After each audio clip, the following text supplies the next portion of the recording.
बुद्ध अपने शिष्यों को दे रहे थे उपदेश, तभी एक व्यक्ति को बुद्ध की बातें अच्छी नहीं लगी। वह उठा और बुद्ध का अपमान कर दिया। बुरी बातों को बार बार याद करने से हमारी परेशानियां बढ़ती हैं, मन अशांत होता है। इसीलिए दुख देने वाली बातों को भूलकर आगे बढ़ना चाहिए। इस संबंध में गौतम बुद्ध का एक प्रसंग प्रचलित है। गौतम बुद्ध अलग अलग क्षेत्रों में भ्रमण करते और अपने शिष्यों को उपदेश देते थे। एक गांव में वे उपदेश दे रहे थे।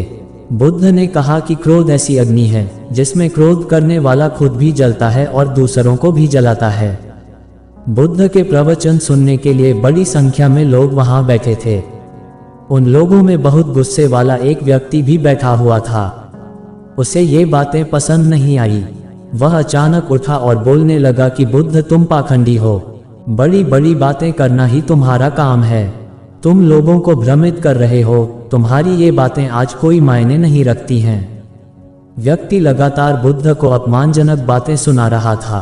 वहां बैठे सभी लोग ये देखकर हैरान थे कि बुद्ध ये सब शांति से सुन रहे थे, लेकिन कुछ बोल नहीं रहे थे। क्रोधी व्यक्ति बुद्ध को शांत देखकर और ज्यादा क्रोधित हो गया।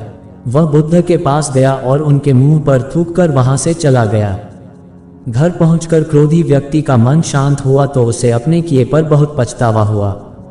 वह बुद्ध से क्षमा मांगने पहुंचा, लेकिन उस गांव से बुद्ध पड़ोस के गांव के लिए निकल चुके थे। वह व्यक्ति बुद्ध को खोजते हुए दूसरे गांव में पहुंच गया। वहां व्यक्ति को जैसे ही बुद्ध दिखाई दिए, वह उनके चरणों में गिर गया और क्षमा मांगने लगा। बुद्ध ने उस व्यक्ति से पूछा, तुम कौन हो और क्षमा क्यों मांग रहे हो? उस व्यक्ति ने कहा, क्या आप भूल गए? मैंने कल आपके साथ बुरा व्यवहार किया था, आपका अपमान किया था। बुद्ध ने कहा, बीता हुआ कल मैं वहीं छोड़ आया हूं और तुम अभी भी वहीं रुके हुए हो। तुम्हें गलती पर पछतावा है, तुमने पश्चाताप कर लिया, अब तुम निष्पाप हो गए हो। बुरी बातें याद करते रहने से हमारा आज बर्बाद हो जाता है। इस आदत की वजह से भविष्य भी बिगड़ सकता है। इसीलिए बीते हुए कल की बातों को भूलकर आगे बढ़ना चाहिए।